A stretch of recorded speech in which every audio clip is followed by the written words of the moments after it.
Živijo, Nina, za tabo je polfinalni nastop, v pričakovanju rezultatov še, ne vemo še točno, kako se je šlo, ampak z nastopom se mi pa zdi, da si bila kar zadovoljna. West Side Story si izbrala za polfinale.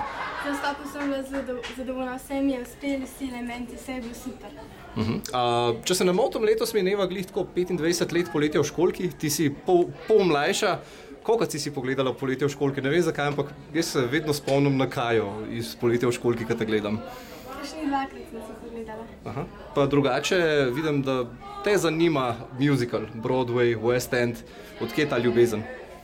Ne vem, zelo si želim nastopati v muziki tudi zaradi, da je bila v televiziji, pa da je bila malo bolj znana, pa da pokažem moj ples. V bistvu cela familija, cela družina s tabo tudi sodeluje pri plesnih nastopih. Mama je, če se ne motim, scenografka, oče tudi pomaga pri izdelavi rekvizitov.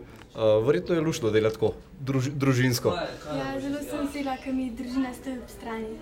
Imaš pa tudi sestro Majo, ki je plesalka. Kako da se niste odločili mogoče skupaj nastopati?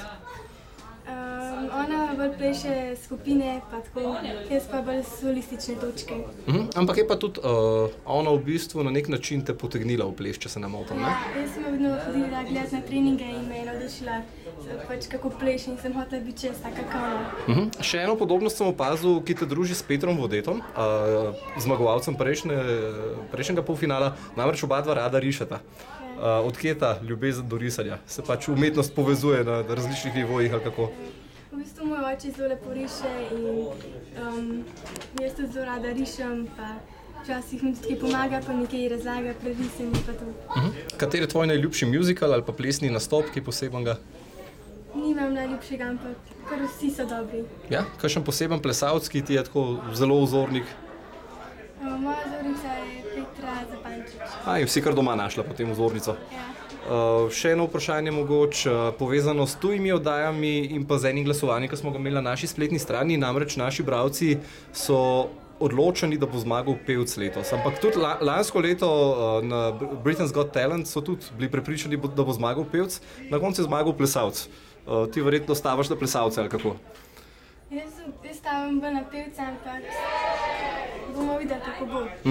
Recimo, če zmagaš ali ne zmagaš, v bistvu je čisto vseeno. Kakšna so pričakovanja potem po talentu? Zdaj smo te malo bolj spoznali, verjetno bi se rada ukvarjala tudi s showplesom ali pa čem podobnim, ne? Jaz bi rada, moja velika želja, v bistvu največja želja je, da pridem do finala, ker mi to zelo veliko pomenilo. Ok, najlepša hvala za tale pogovor. Navijamo zate, držimo pesti, kakorkoli se bo pač išlo. Hvala lepa.